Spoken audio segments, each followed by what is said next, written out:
everyone, and welcome to the first ever episode of Sound Obscura. I am one of your co-hosts, Grace. I'm here with my lovely co-host, housemate, and dear friend, Lily. Good evening. Good evening, everybody. We're here because we are big fans of music. We love music. And we can't seem to stop talking about it, so we thought we might capitalize off that a little bit. In the process of living together, we've kind of found ourselves stuck in these constant conversations after work. Exactly. So why not? Why not monetize that? Exactly. We love capitalism. But we'll talk about capitalism later. We'll get to it eventually. Before we do start and we introduce to you our guests, I did just want to acknowledge the traditional custodians of this land, the Turrbal and Yurgara people. We pay respect to their elders, past and present. And Grace, do you want to tell us a little bit what Sound Obscura is? So, what Sound Obscura is, what we kind of wanted to do with this publication is obviously Australian media, very censored. Okay, we're not gonna go around it. Everything's put through a constant... Bit polished. Very polished. It's very over polished. I think with this we kind of wanted to put a spotlight on the less polished parts of the music industry. Just be super transparent. Exactly. You agree? Yeah, absolutely. I think transparency is one of the most important things, like, just in general, with everything. Honesty is always the best 100%. Policy, especially with media and journalism and, music. I think it's really important. And we're here to be transparent about all of the things that actually matter in the Brisbane music scene and talk about what actually will affect you guys. And that's kind of why we're here. Yeah, that's why we're here with Glycol. Glycol, welcome. Introduce yourselves. Who do we have here? Who do we have? My name's Colton. I'm Evan. And I'm Luca. Let's go. Thanks for being here, guys. Thanks for being a part of the first ever episode. Thanks How's it feel? Us. Super excited. I'm excited. Very keen. We're all mic'd up. Mic'd up and ready to go. We've all got headphones on.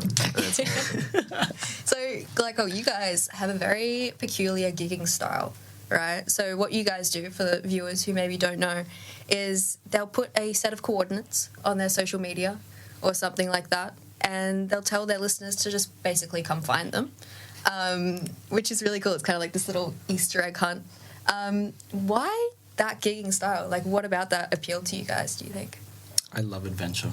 Love I love adventure, and I always remember when I was a kid, like when Evan and I were younger, we always wanted to not underground, but youth-based gigs that we could go to. There was nothing we could go to. So we kind of just, when we got older and we finally were like, okay, let's just do this. And I wanted to add that sort of like area of adventure and exploration and urbex where you could go and you could see, and it's like, oh my God, I've never seen a place like this before, or this band, or this. And it's like all that just wrapped up into one was always the plan. Yeah, so like a little treasure hunt. Is it important to you guys to have your gigs be as more accessible, especially to a younger audience? Very much so. Yeah. Yeah. Why is that? Because we missed out on it. Yeah. All of it. You didn't have we that. were a very young band trying to do... How long did we go for as a band? Well, the predecessor was like we would talk about it when we met in year 7, and I think by the time we were in like early year 10, we started actually writing music, and that went for about 5 years, and yeah, it was tricky because we were under 18, we were new to the scene. Where we were growing up, there wasn't really much of a scene to begin with, and so just trying to find gigs was always really tricky, and the ones that we could get had to be over 18, which means we couldn't actually bring anyone. So we were always trying to find ways around that, like trying to find ways to bring people in, because the people we knew that would come to our gigs were under 18. So there's like a very early version of these underground gigs from probably 2018. Maybe even earlier. Maybe earlier, 2017, 18, 19-ish, around that time, where we were like, okay, well, we can't play in a venue, but, what if we just, we saw like bands in America and like the punk bands that would tour and go playing in people's garages. And we were like, well, we can do that. I'm sure we can figure it out. So we did. We put on, like, our first gig with that band was in the shed, and we'd have people come along, and like that was bad. Like we were running the vocals through a bass amp because we didn't have PA. Oh no. It was it worked for me because I didn't want people to hear me singing, because in that band Carlton played drums and I played guitar and vocals, which is the opposite to what it is now. And I didn't want people hearing me sing, so having it run through a bass amp that was really not meant for vocals worked in my favor. But then a couple years later, we had amassed a collection of friends who were all in bands and running their own things, and they also had this same problem where they couldn't really play in venues. So we did a similar thing, but a more upscaled version. Carlton built like a stage and used a couple different tarps to make it. Basically looked like a festival stage. It was Like really you guys made your own festival. essentially, yeah. And That's insane. yeah, and we had probably like 9-ish bands playing. It was from like 4 o'clock in the afternoon through to like 10 o'clock at night. And it was just a bunch of different bands that we were friends with. We hired out audio gear, and like it was really cool, but it was like it didn't quite work. But it was a really good experiment into that thing of seeing, okay, well, how can we... Yeah, I'm sure it got your name out there. Sort of, not really. It was mostly friends who came, and it was at a weird time. It was just pre-COVID, and like that stuff started being talked about, I think. So it was a bit bad, but it wasn't, what we looked at wasn't how we got people to go there, because we didn't get many people, but we just kind of saw we can actually do this. If we can get the gear and not have to hire it like we did that time, if we can just have a stockpile of this gear so that we can just do it whenever we want, it could work. Yeah, what do you think you'd say to those kids, like putting on that festival in their garage, and now you're here, like throwing festivals under bridges and in caves and all over the place? Like, what do you think you'd say to that younger... Prepare yourself. Yeah, like, get ready, For what is yet to come. Yeah, like just don't give up on it, And I think we try to spread that message to people who like our music. Like, if you're going for something, just go for it. Yeah, for sure. I think you definitely do have that kind of inspirational... what's the word? I forget the word. That inspirational effect on your fans. Because even me and Lily, like, we were talking about the gig we went to, and they were all just talking about, like, oh, it's such a safe space. Like, we feel so at home here. It's so, like, friendly. Like, that was your intention in creating these spaces? You want something welcoming and friendly. 100%. And that creates that community. Which was really crazy to experience, especially because all of your gigs tend to be in what is usually the setting for a horror movie. Like, you're a scary bridge or in a cave or something like that. It's a weird juxtaposition.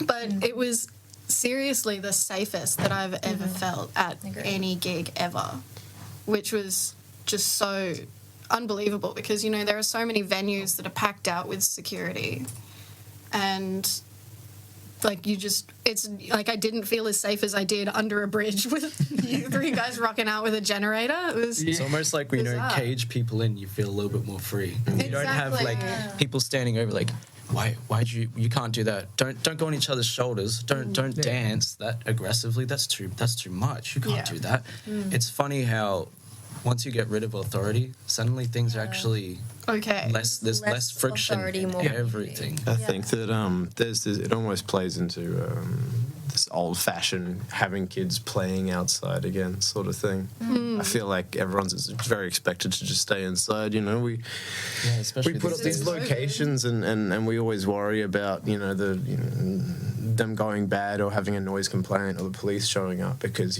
we are just setting up in these caves, but no one does, and like you said, it ends up being a really good night and people have a lot of fun and feel really safe. And I think it is just getting out and going separating yourself from Fortitude Valley and then Fortitude Valley is probably a place we should all separate. Just busy streets and busy places, and you're out in the middle of Murray under a storm drain, and the only thing you can do there is be with people and watch the band. There's nothing else to do. And I think that's what everyone's there to do, is they're all there to listen to the music or watch you guys play. And when you take it away from the venue, you've taken away all the risk.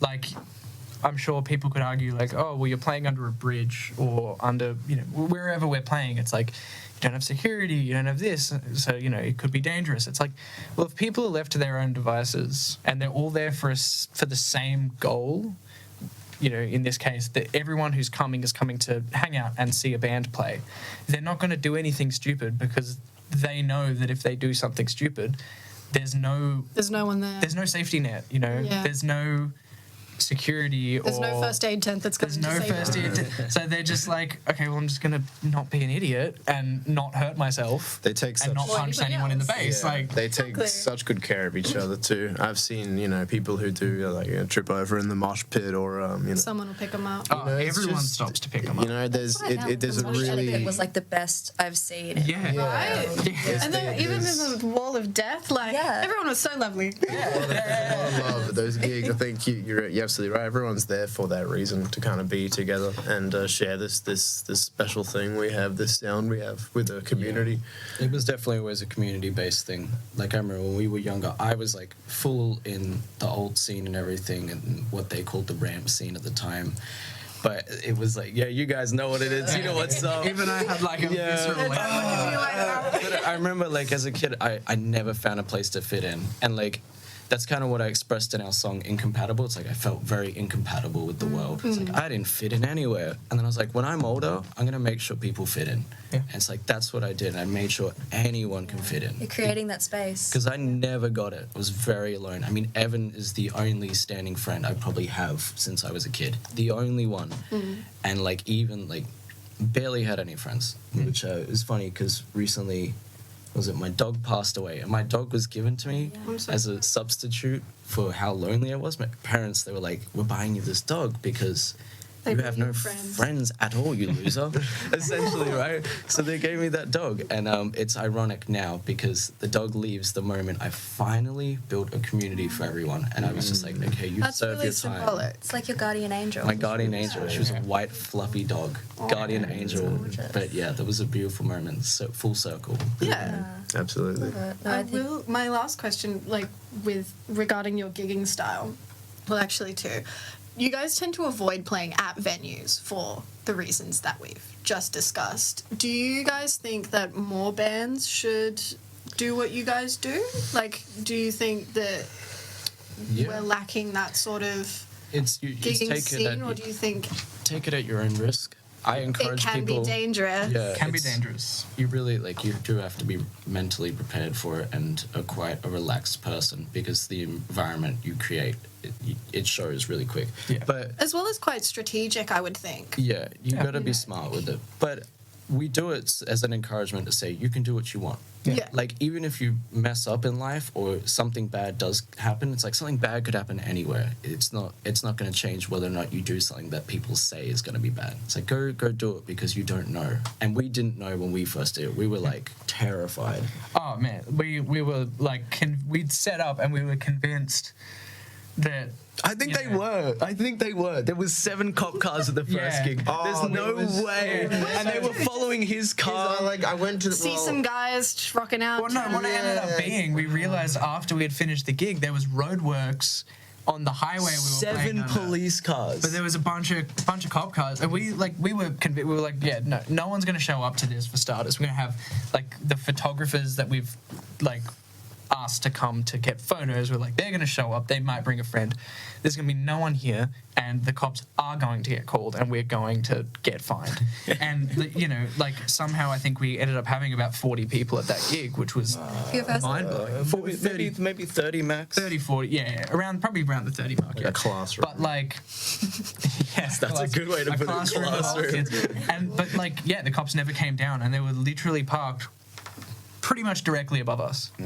All right. But even though we know with the cops right there we won't get in trouble, every time we rock up it's still so anxiety Do you inducing. think that adds to it though? Like, Oh, yeah. I think like when we were driving in and it was like spooky. it was spooky, Yeah. but that just adds to like the tension of like Yeah. what's gonna happen to Yeah. me. Well, you look at the around this era a century ago in the 1920s, because of the illegality of alcohol, there was a giant surplus of speakeasies and like illegal bars, and a lot of people flocked to them not just because it was alcohol, but also because it was like, oh, I'm not meant to be doing this.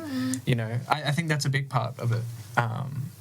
You know, you get to do something that's not, you know, fully legal, I guess, or whatever, but it's not dangerous to anyone, so you're not really risking anything. Yeah, I do want to clarify. It's not. We don't do it with our intention, like, to break the law. No. It's not like, all right, we have looked up the laws, and we're actually not Breaking tame laws like trespassing. Yeah, I mean, like, Well, we don't even- we don't make sure. Really, it's yeah, all public property, isn't it? It is all public property, and I think we're just a bit loud. But other than that, there's less than 1,000 people, and we There's don't. worse things than being. Yeah, we're Yeah. not selling anything. Oh, or I anything mean, like that. So V8s are louder. yeah, maybe yeah. Started taking it as a challenge, Carlton. Yeah, that's it. But I'll yeah. beat the Falcon. I think if other bands want to do this, yeah, just keep a level head and remember that what you're doing is, you know, the Do it for the right reasons. Yeah, it has an impact. there's people in charge who don't want you to be doing it, and you know that's kind of it. That's really it. In regards to the venues as well, I think playing venues is important. It's important to have music in your cities as well. Yeah. But I think that we're kind of losing venues. I think we need to been. accept that the Yeah. idea of alcohol doesn't sustain enjoyment. Yeah, Especially in the because modern age. For a while now, the Brisbane music industry has relied on alcohol sales as Absolutely. its primary source of like income and stability. So this generation's not drinking as much, and I guess that was also a big kicker for us to the undergrounds. We couldn't get gigs anywhere, like anywhere. yeah. Backdock was the only people where I'd pay them, you know, all the time to do gigs. That's the only place you get gigs. Everywhere we play, people are like, oh no. Backdock's such a good venue though. We love Backdock. Love We love Backdock. Backdock. But yeah, we couldn't get gigs anywhere, so I kind of was like, well, stuff you guys. We'll do all right. Watch me do this. And honestly, it's been the calmest thing we've ever done. It's more calm than It's normal really gigs. fun, and yeah, it just worked. So we kept doing it. But you know, if there is a noise complaint and there are police, like we're prepared to kind of deal with that. You know, Yeah, we're you not have. doing this like with ignorance. We know that what we're doing is, can But be. we will play dumb when it happens. But we. What is it? Oh, I don't understand. You're not I'm supposed sorry. to say that but here. We can't testify against you. You've got rid of our probable cause. it is the community. Like we are putting on shows for people that come to outside of the city. That's really it. That's Yeah. all I. Yeah, see for it people as. who aren't in the CBD. Yeah, and for people who don't want to go to a crowded place full of, you know, other drunk people and who get overstimulated in places like the Valley, because I'm one of those people. who Speaking get my language. Yeah, right. and I think, you know, you just turning up with a group of your friends and some snacks and rocking up to the Glycol gig, you know, and just having a little picnic and then watching the band and then coming and chatting to us afterwards and Yeah.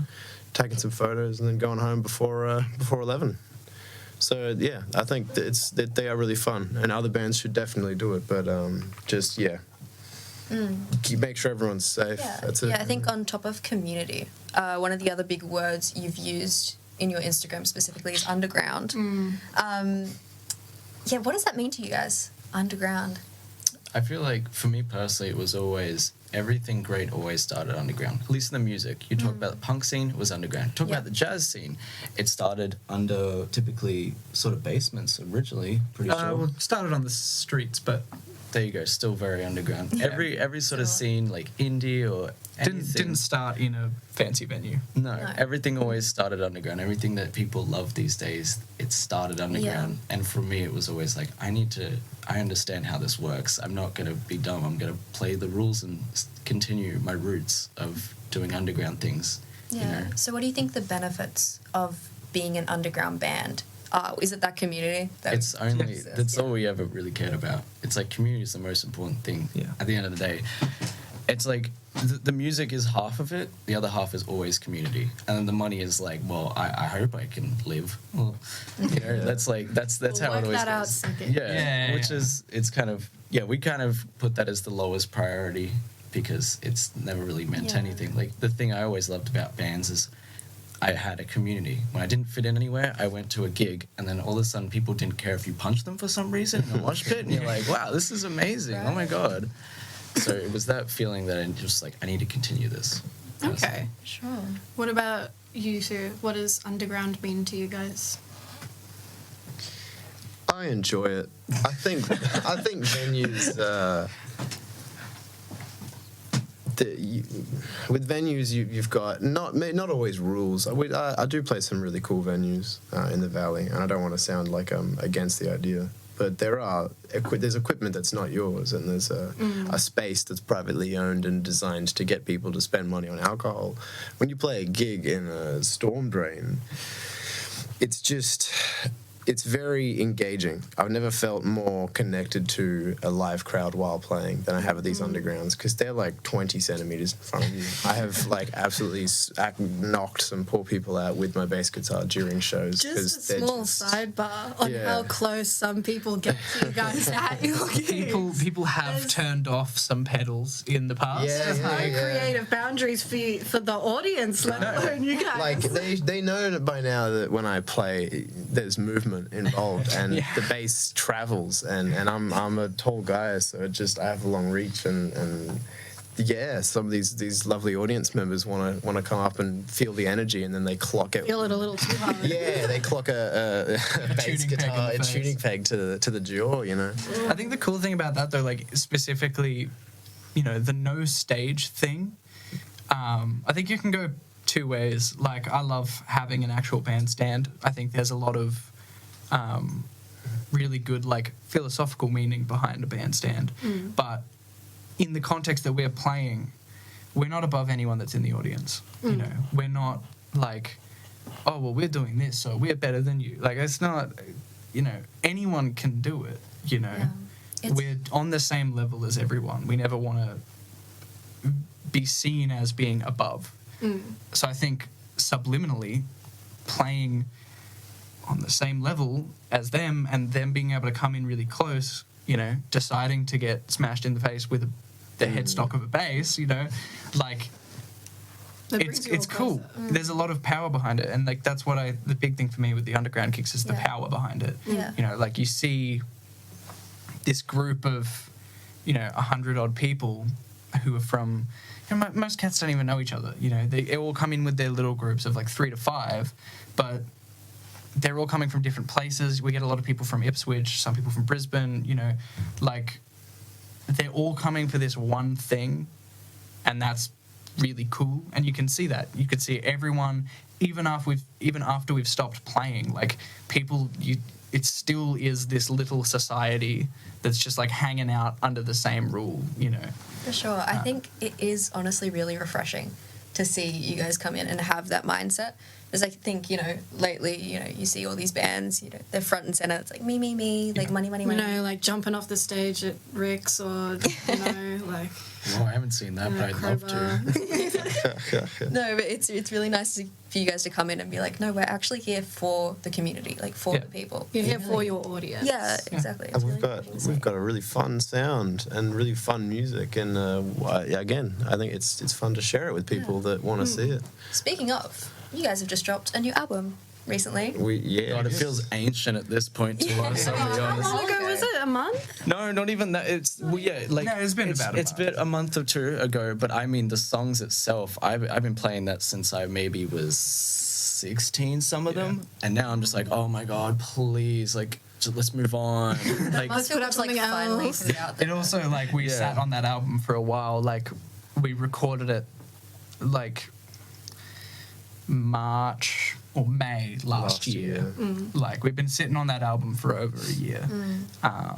You know, and that's just because we wanted to make sure that everything was perfect. We wanted to make sure that we had the right guy mixing. Shout out Steve from Stoneworks. Yeah, Steve Summers. Absolute legend, you know. You know, and we knew that he was going to be the guy for it. He was our producer in the studio, did all the engineering. The mixing job he did was fantastic. We wanted to make sure that was all perfect, and then we had to do the mastering, which we got an amazing mastering engineer, Alex Lestrange. I've worked with him before in previous bands of a completely different sound, like not in the grunge kind of world, but, you know, I had a feeling he was going to be like the right guy, and we got a test track done, and it was fantastic. So that was just a long process. So while people were, you know, discovering these tunes for the first time, you know, coming to our gigs closer to the album coming out, we had been listening to that album for about a year. And I was just like, fuck. Yeah, time to get it out there. Yeah. Yeah, speaking on the context of the album or what's in the album, you guys have this intro at the start, which is very I'm forgetting. It's me and Pookie. Oh, is that you guys. two? It's Carlton and I originally thought it was Carlton and Evan. No, I'm not gonna lie. When I first heard it, I was like, I don't. He hadn't heard it at all. Like, you, for some reason, you sound like me on it, and I was like, when the fuck did we have this conversation? Like, Yeah, we It's sat. really beautiful. Yeah, Thank what was you. the context behind it? Carlton sat me down. He's like, "Do you want to record a natural sounding conversation?" And I was like, It's "Sure, funny let's because give it when a we go." started, I was like, how do we make it sound natural? And he's like, fuck it. And then that's how it starts. And then So you can hear it if you listen closely. This first words are, how do we make it sound natural? Which is the most funny thing ever. That's not natural I'm at really all. glad I you did guys not kept know that this. in. I actually tried to edit it out. I don't know how it made it. I like it. Maybe Steve kept it in. But yeah, the idea behind that was kind of just to tie all the songs together because it had been so, like, I've been writing them for so long, and I knew that my 16 to 17-year-old self, like, had to have that story said in some way. And I was like, okay, how do I make myself sound like a 16-year-old again with my friend? That's why it sounds very, like, I don't know how we talk in it, but very, very... Almost a bit naive, a bit Yeah. like two people who are very clearly lost, but they're also right where they should be in the grand scheme of things. Damn, that's a good way to put I think if the future us is looking back, you know, that whole, like, your future self looks back at you and goes, like, what was I even worrying about, right? Yeah. When you're in a moment of intense stress. That's kind of the feeling I get, because just from personal experience, I think, over the year of recording in my personal life, it's a very roller coaster like journey of mental health and battles like that. So I was almost playing myself from a year ago in that little segment, just very lost and confused and angry at the hand he's been dealt. But, you know, I'd say that, yeah, that's kind of the point. You showed me all the names of the songs and we just wanted to... Yeah, You explained the story to me, and then we just kind of did this one take, by the way, a dialogue between us. And it is meant to be a bit obvious, but again, we wanted that story to get communicated. I think it's important for people to, at least this is my understanding or my interpretation of the story, was that like it's all right to feel like you don't know, you know, or to be confused, or to be frustrated, or, you know, you're meant to be feeling these things. It's not fun, but you're right, you know, you're where you're supposed to be. It happens for a reason. Yeah, and it doesn't really go away. It just kind of keeps going, but you get, you know, better at it, and that's the point, I think. Yeah, But yeah, it's very beautiful. I have noticed on your Instagram, you guys lately have been doing some posts, especially since your album came out, of explaining some of the meanings behind some of your songs and some of the lyrics. Is it important to you guys that your audience has some idea of what your songs are about? Only if they need it. Okay. This is like, you get what you want from it, but if you need more, then that's there for you to take. You can look into it, and you can read about it and be like, oh my God, I'm not alone. Oh my God. Like, that's the thing I always wanted. I was like, just like, I needed someone to relate to.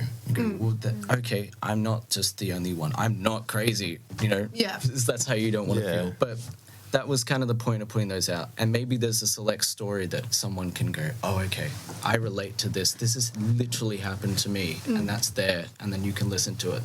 The whole point is that it doesn't matter which one you relate to. At the end, it's always, you got to heal from it.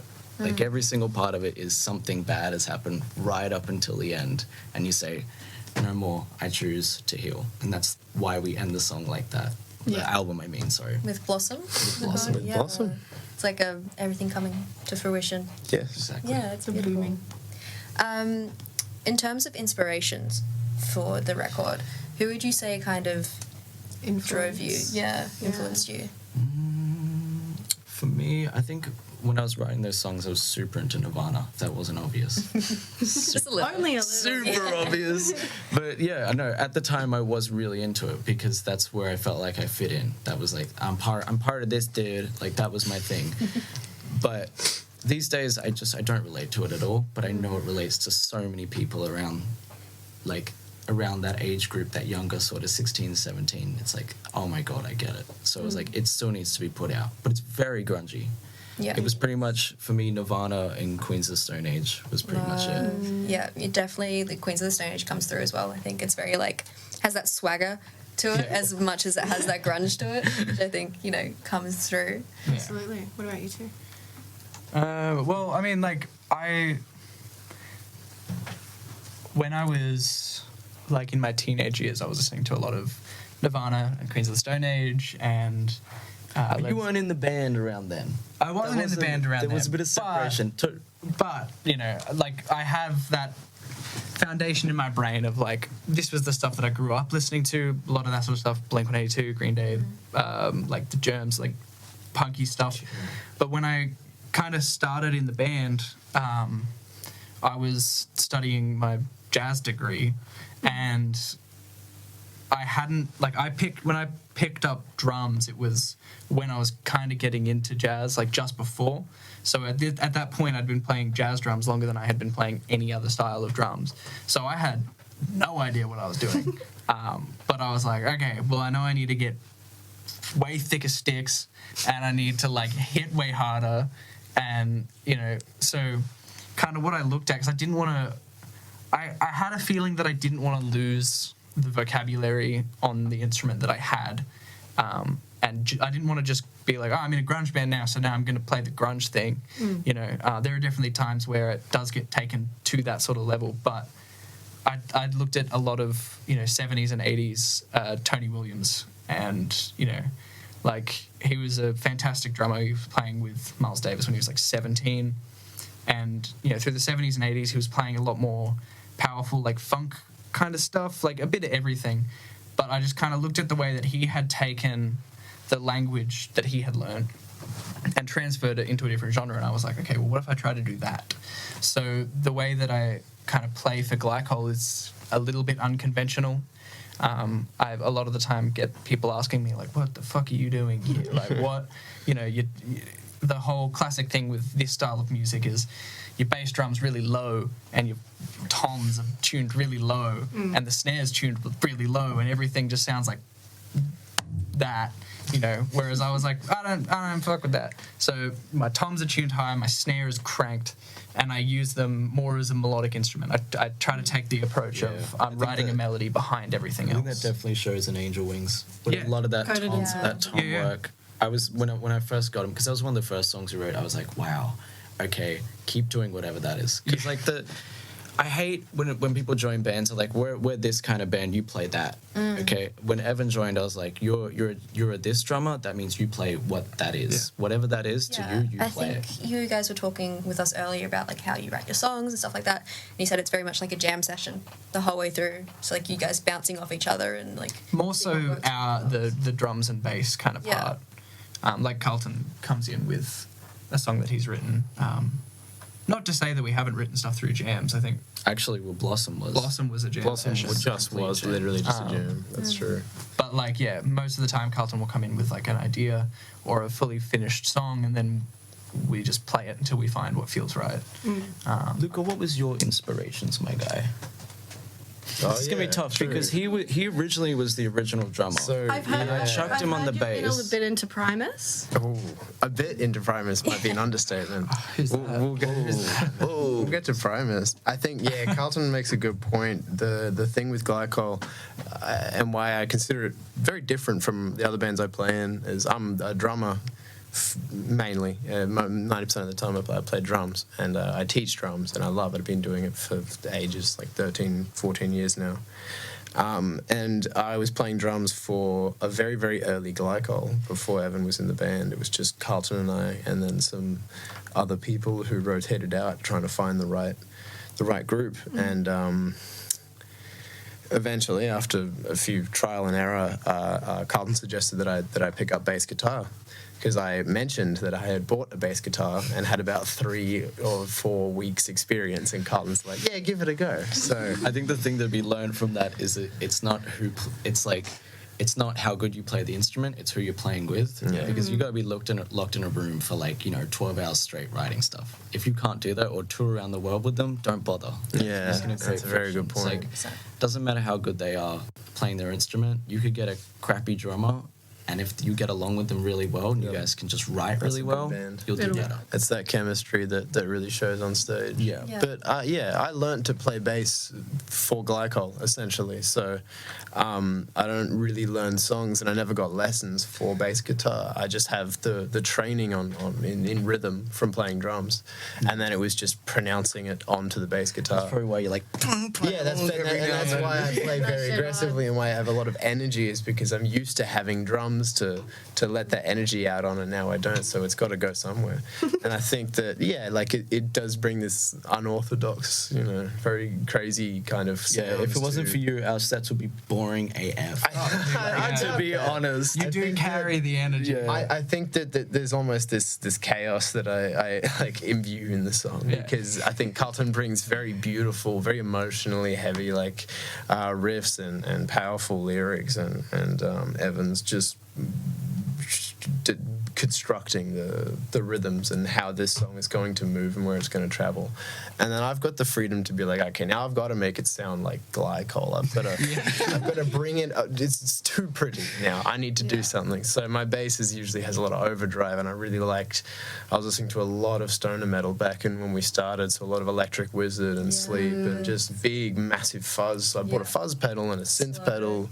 Yeah. A lot of that really slow stuff. And then Primus was the big one. That was when Les Claypool, who was the bass guitarist and singer for Primus, I saw him play bass and have him at the front of the band for the songs. And I just never knew you could play an instrument like that, or make a bass guitar do that, play chords, play all of the rhythms, So it just kind of shook my nervousness of being on an instrument I wasn't experienced in front of people. I was like, well, it's fun, If he can do all that crazy stuff, then I can do it too, And then I just 3 years of playing, just got more comfortable with the bass guitar. But to this day, I'd say that Glycol taught me to play bass, and it's really fun. That's beautiful. It works great on stage and in the album as well. What Appreciate are it. you guys listening to now? What's on the on repeat on Spotify? I Let want us to see know. your on repeat. Vandal! Oh my god, If you guys can whip it out, please. I'll get. It's going to be so different for everyone. What about you guys? What have you guys been listening I'm to? actually kind of. If you guys don't say Glycol, you have to walk out. Hey, number one Glycol listener on AirBuds right now. Oh, really? Yeah. You know what? I get sent a That's so screenshot funny. of that about weekly from some random. Did you? Yeah, always. People always say, they're like, oh my god, you're number one listener on this. I'm like, oh, god, thank you. You know what I've really been loving lately is the Clips album, Let God Sort 'Em Out, which is Pusha T and Malice, the best hip hop duo ever. It's just all paper. Very cool. Just gotta search it up. That's it. Yeah. I was like, I don't know if I know. And I've that. also, you guys know Triada? No. What a beautiful band. Is this What kind of music is that? Yeah. The most beautiful music ever. What do you got on your on repeat, Evan? On my on repeat, I recently, I'll out myself, I had not heard any Jeff Buckley What? until very recently. But you dress like a man who would live. Well, like the thing for me, like I was shown Jeff Buckley like quite early on by a person I didn't like. Right. And That'll like, do it. and at that point when I was shown it, I was younger and I was just getting into, like the deathcore stuff that I was listening to. I was listening to a lot of like Infant Annihilator and So just Chelsea polar Grin. opposites. And the first thing I was shown was Hallelujah, and I was like already in a bad mood, and I didn't like this person, and I was like, this sucks. This is objectively bad. Not a great introduction to Jeff Buckley. No. Really, no. Objective. That's everyone's introduction into him. But that's the thing, right? Like, that was maybe 10 years ago, and now, with these people that I'm working with, they were like, "Oh man, you should check out Jeff Buckley," and I was like, "No, he sucks." And they were just like, "What is wrong with you?" So then they showed me. We listened to the whole Grace album, start to finish, and I was like, "Oh, okay, Great. this is incredible music." Yeah. I apologize about saying Hallelujah sucks. It's fucking incredible. So I've been listening to a lot of that Grace record and a couple of the live albums. weirdly, I've been getting into 80s and 90s Japanese city pop. True. Okay. Just something about driving around in a JDM shitbox at 2:00 in the morning, coming home from a gig and just like blasting. Stay with me. Yeah, like that kind of stuff. Love that. And then like a lot of Charles Mingus, who was a jazz double bass player, who was I love Charles. wild. He was a very like. You don't know Mingus, dude? Yeah. You don't know Mingus? I know what our evening plans are. Okay. Yeah, Charles check Mingus, out The Mingus evening. what album you gonna Mingus show and us? Chill. I don't know. What do you recommend? Oh man, it depends. I can either throw you in the deep end or be nice. Start with The Clown. The Clown. The Clown by Charles Mingus, or Charles Mingus presents Charles Mingus. They're both fucked. I was probably gonna. Yeah. Look, that album's amazing. Dolphy plays great on it. But yeah, I've been checking out a lot of that stuff recently in preparation for another album with another band. What about, it's your turn, Luca? You're on repeat. I don't see any Primus yet, bro. No, well, listen. Primus? Primus is a long-term relationship, so it's not always, It's an on and off. I'm married to Primus. That's different, yeah. That new Mac DeMarco album, man. I don't know. Have you? Yeah, I don't know. No one's listening to it. No one's listening. I don't even know who that is. It's Mac DeMarco. Do you know the Still Beating? Do you remember that song? He's very acoustic. Oh, really? I don't know it. Still It's beating? just really good. I don't know. I listen to a lot of crazy, noisy, lots of drums, lots of Yeah. crazy, and then I just put Mac DeMarco on. You need a and break just- every now and then, hey? Yeah. Yeah. It's just bass Something drums, gentle. little synth and guitar in his voice, and it's just so That sounds lovely. does so much with so little. Really, just a cool album. Yeah, Giraffes is a band I've been listening to. It's this drum and rock band. I don't really know. I guess math rock, but it's really. I've been on the math rock train. Yeah, oh, man, I just can't get enough of it. My friend showed me a band called Toe, which is Japanese. Yeah, right. Dude, Yeah. I was the just one. about to start talking about Toe when it was Dude, my turn. That's it. So yeah, Toe. Like that's kind of where it started, and then I found an album by a project called The Ladies, which is Zach Hill on drums. Zach Hill plays drums in Death Grips, and he is a monster drummer. And I'm very obsessed with the stuff he works on, little projects he does. But yeah, Giraffes. It's like Giraffes ? Giraffes ! That's the band. It's a duo. And yeah, it's like that. It's like that math rock, but it's quite out there. I'd say it's like alt math rock almost, instrumental stuff, but really good. And then it's just Pavement, really. I don't know what is going on. There's nothing wrong with Pavement. I love it, man. Brian the Corners, not the 4ZZZ show, but the album that it's named after is, a really, really good album. But that's pretty much Obviously, it. the new LJT album as well. I actually did listen to that on the way here. It's good. LJT is my solo project. We're It's talking about awesome. me listening to my own music on Spotify. Hey, I was doing that last night, man. I was studying. I put on my own music. It's good studying music, man. It It's is good. Oh, my music's not. Yours. What kind of is. music is that? It's like Yeah, what's your chill? solo? It's LJT. It's a bit of its own. It's a bit mixed, but everything's done with MIDI programming. So I don't usually. There's a few songs with acoustic guitars and things, but most of it's bleeps and bloops and electronic nonsense. But yeah, it's kind of just Almost like a little lo-fi? lo-fi. It gets compared to video game music a bit as well, just because of I don't really spend a whole lot of time trying to make it sound like contemporary music. I kind of just go like, that's a cool melody. Yeah. We'll Makes leave it it nice. good enough. Yeah, you know what I mean? Just raw and just nice and bright. So yeah, Yeah, wait. give it a listen to if you want. If you just want to listen to like something very different. I can. Will do. Do you have a solo project, Evan? I don't have a solo project, but I have a jazz project. That You have many. I have many, but like I know, that's what I was talking to you about earlier. Mavis Journal is it's just weird.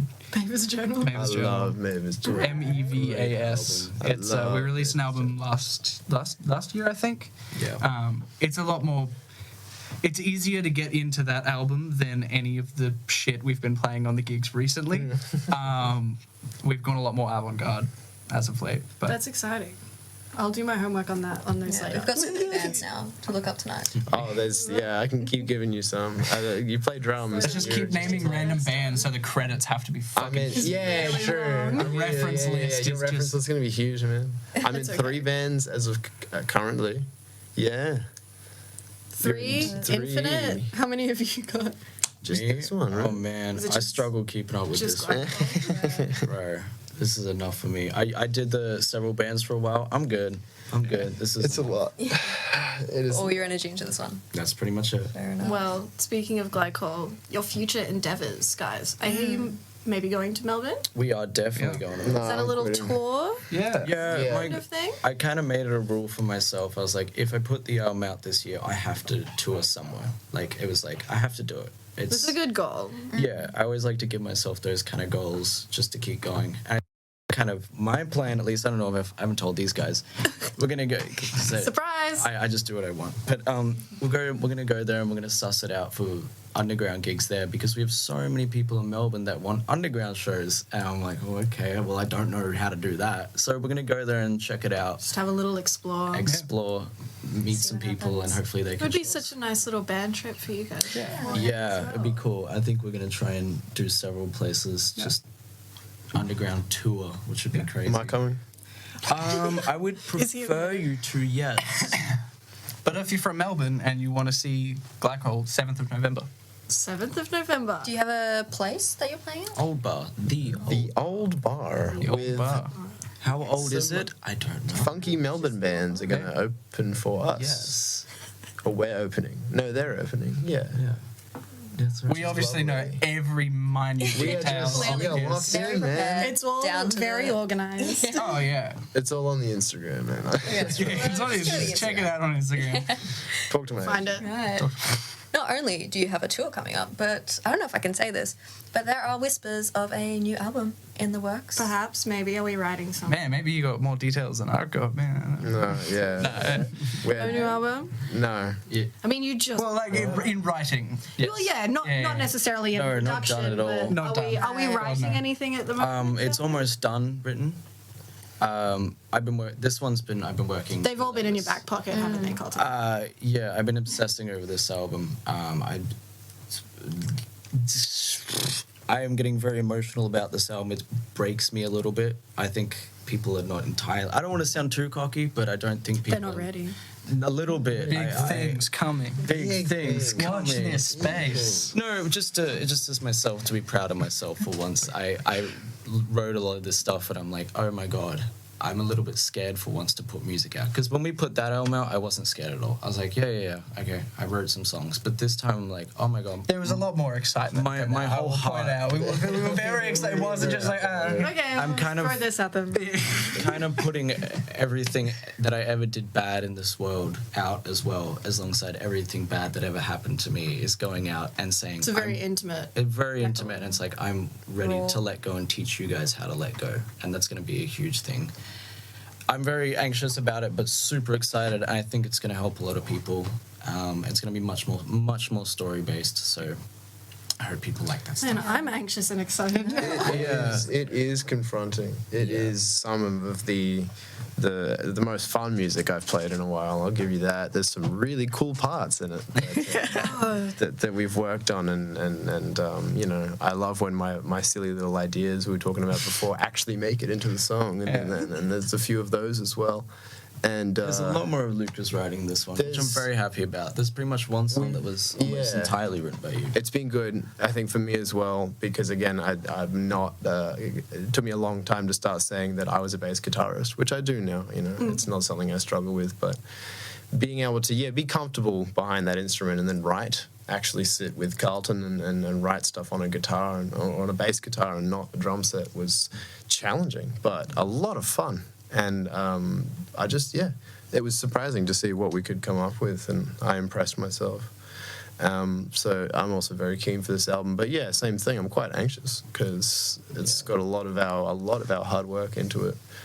But yeah, I'm really going to try and set Brisbane on the map. That's my plan and goal. Kind of set the standard a little bit. A bit higher for A bit at least for yeah. myself. I'm going to push myself as far as I can go. in terms of songwriting. Yeah. I'm so excited for Me you too, guys. Very man. keen. I hope people like it. I think a lot of bands aren't taking that extra step out of their comfort zone.